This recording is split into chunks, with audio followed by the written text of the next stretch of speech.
இந்த மாதிரி ஃபுல்லாக கலர் கலராக விளக்கு நிறைய இருக்குது. இங்கே தீபாவளிக்கெலாம் கூட இங்கே வந்து உங்களுக்கு விளக்கெல்லாம் ஏற்றுவாங்க ஹிந்திக்காரங்களாம். இது பார்த்திங்கன்னா இந்த மெழுகுவர்த்தியில் இருக்கும் இல்லையா, அந்த விளக்கு இது. இது ஃபுல்லாகவே விளக்கு தான். ஏன்னா தீபாவளிக்கோசரம் வரும் ஃபுல்லாக விளக்கு வரும். அப்புறம் கார்த்திகை தீபம் இருக்குது இல்லையா, நம்ம இது அதுக்கும் விளக்கு நிறைய வச்சுருப்பாங்க இங்கே.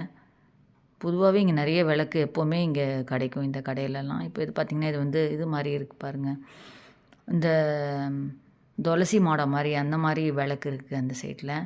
இப்போ இது எல்லாமே ஃபுல்லாகவே உங்களுக்கு விளக்கு தான் எல்லாமே. இந்த சைடு அந்த சைடு எல்லாமே இதெல்லாம் விளக்கு தான்.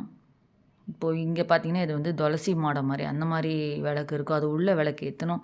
இதுவும் நல்லா பெரிய அகல் மாதிரி இருக்கு பாருங்கள் விளக்கு. இந்த சின்ன சின்ன இதெல்லாம் சின்னத விளக்கு. நிறைய டிசைன்ஸ் போட்டிருக்கோம், கல் வச்சுருக்கோம், உள்ள ஸ்டோன்ஸ்லாம் இருக்கும். பார்க்கவே ரொம்ப லுக்காக அழகாக இருக்கும். ஆனால்